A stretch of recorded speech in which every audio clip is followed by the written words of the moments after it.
The Yentas, the gift that keeps on giving. Yesterday morning, for the first time in months, the ladies were actually in a good mood. There was no arguing, there was no bickering. For a very brief moment, the verbal claws were retracted. It was a celebration of rainbows and cucumbers. The ladies were celebrating what they were calling black excellence, not American excellence. As you guys know, deacons at Woke United Methodist, they believe there are two different Americas. According to the deacons, there is America and there is Black America. There is Twitter and there is Black Twitter. Now, of course, normal people don't believe that bullshit. Normal people of all races believe there is just America.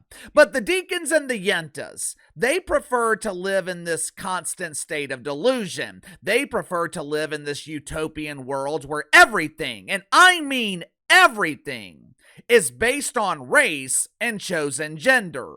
Or, in the case of Elizabeth Warren, Squanto! In the case of Liz, chosen heritage. Let me ask you something. While watching the Super Bowl the other night, and by the way, we're going to be getting into ratings and attendance for the Super Bowl later this afternoon. The numbers were, let's just say the numbers were very interesting. But anyway, let me ask you something. While watching the Super Bowl the other night, how many times did you think about race? Going into the game, were you spanking the wanker because it was guaranteed that a black quarterback was going to win the Super Bowl? While watching the halftime show with Kendrick Lamar, how many times did you ask, where is the diversity? I don't see any white people on stage. I didn't know doctors at Woke Memorial Hospital performed a successful racial transition on Uncle Sam.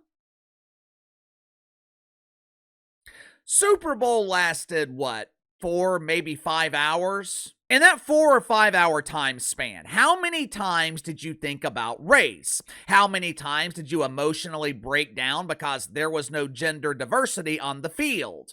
All I see is toxic masculinity. Where are the bearded beauties? For the vast majority of the country, the answer to every single one of those questions is none. Contrary to the belief of the mainstream media, normal people do not see race. Normal people don't spend every waking moment thinking about color. Normal people don't audit the crayons to make sure every color of the rainbow is represented.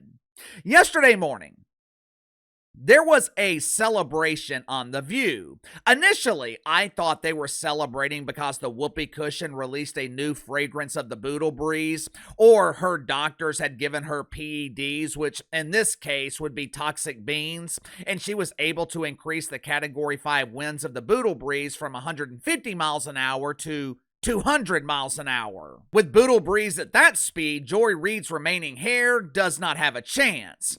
But the Yentas, they were not celebrating a new fragrance. They weren't celebrating increased wind speeds that would expedite baldness.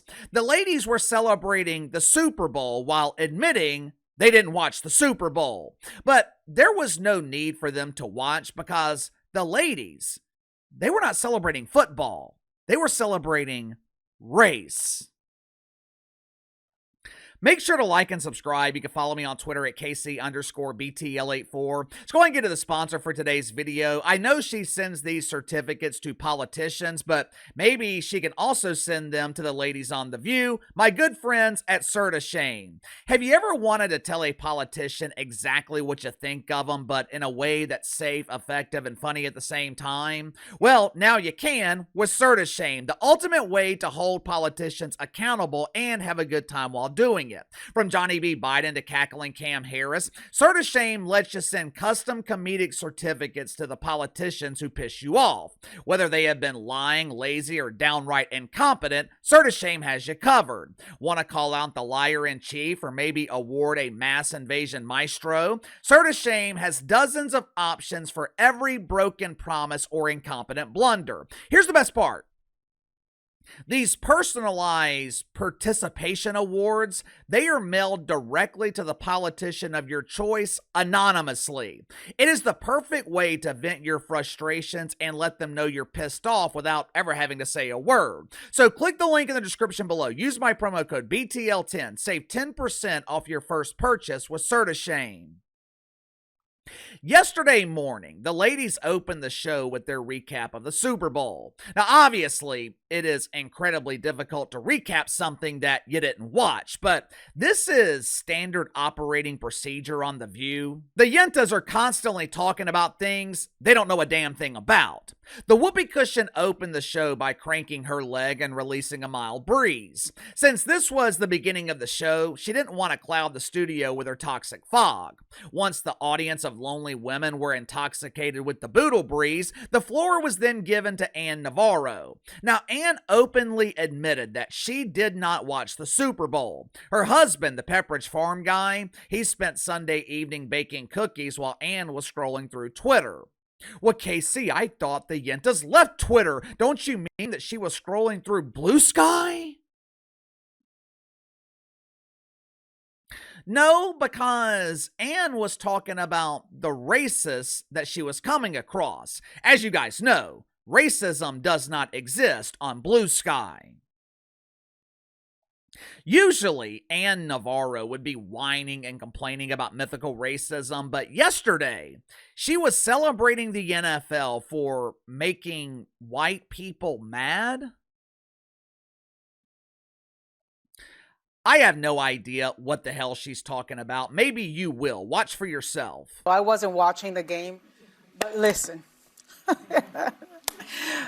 I think today Donald Trump is going to sign an executive order banning black people from halftime. When I saw Samuel L. Jackson dressed as a black Uncle Sam introducing Kendrick Lamar, who then had like an entire formation of all black people making a U.S. flag. Listen, this much I know. All the black people on my feed were like, ooh, this is blackity black black. And all the racists who somehow get in, man, were they hopping mad. So if the racists are mad, I am happy as a clam. Woohoo! It's a celebration!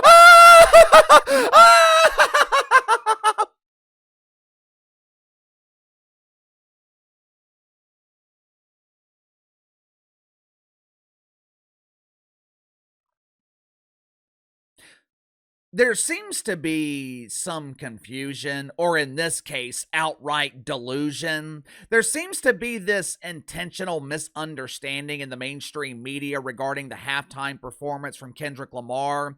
The media, they're trying to spin this narrative that white people did not like the performance because Kendrick Lamar is black. White people didn't like the performance because a performance that supposedly represented diversity lacked diversity. Allow Uncle KC to clear up these intentional misconceptions or lies. For starters, I don't remember hearing these complaints a few years ago when Dr. Dre, Snoop, and 50 Cent performed at the Super Bowl. Well, KC, what about Eminem?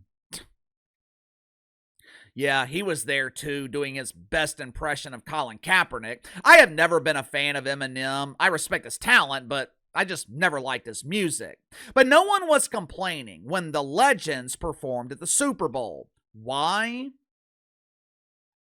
Keyword: legends. People knew the songs, people knew the lyrics. When people heard, "We gon' party like it's your birthday," no one had to guess the song. That group of rappers, they have timeless classics that everyone knows.